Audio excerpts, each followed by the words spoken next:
SB medical का जो trauma care centre है, वहाँ संभवतः विद्युत शॉर्ट सर्किट के लिए एक अग्निकांड हुआ और इस अग्निकांड में ट्रॉमा आईसीयू एंड उसके साथ लगा हुआ आईसीयू और जो वार्ड है, जो फर्स्ट फ्लोर है, जो पेशेंट उनका इलाज चल रहा था, 23 लोगों का इसी फर्स्ट फ्लोर में वो थे। जो अग्निकांड हुआ इसी टाइम में उसमें से 7 लोगों का अग्निकांड के वजह से उनका मौत हुआ और उनको शिफ्ट किया गया और शिफ्ट करने के बाद और 3 लोगों का भी मौत हुआ। और जो हमारा कर्मचारी लोग, सिक्योरिटी और लोग जो मेडिकल कर्मचारी है, उनका रेस्क्यू ऑपरेशन में जो भाग लेने वाले, वो भी अपना लाइफ को रिस्क लेते हुए उनको रेस्क्यू ऑपरेशन किए और वो भी आहत हुए और उनका भी अभी इलाज चालू हो रहा है। विशेष रूप से हमने पहले से ही, हमारा सरकार आने के बाद ही हमने एक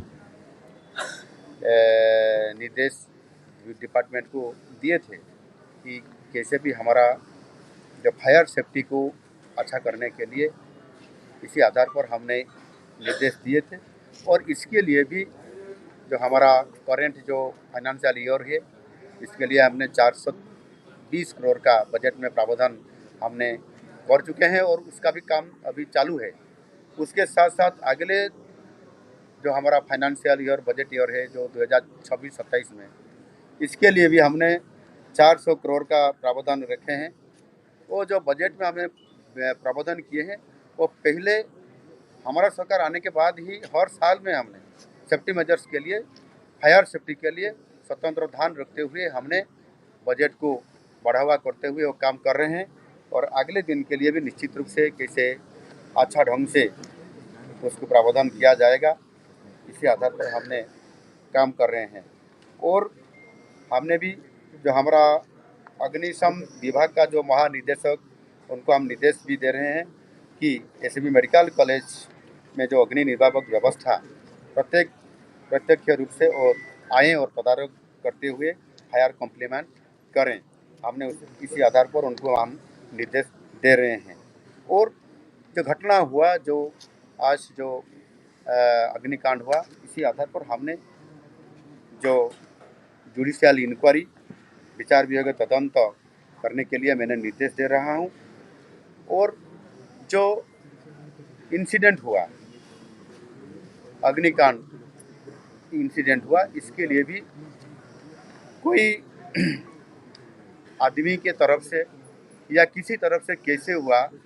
अगर रिपोर्ट आने के बाद पता चलेगा तो निश्चित रूप से उनके ऊपर भी दृढ़ कार्यानुष्ठान लिया जाएगा। इसी आधार पर मेरा एक ही कहना है कि जो पेशेंट थे उनको दूसरा वार्ड में, दूसरा आईसीयू में उनका इलाज चल रहा है। मैं महाप्रभु जगन्नाथ जी से प्रार्थना करूंगा उनके अच्छा स्वास्थ्य कैसे रहें, इसी आधार पर मैंने विभाग को भी निर्देश दे चुका हूं और निश्चित रूप से अच्छा ट्रीटमेंट उनको किया जाएगा।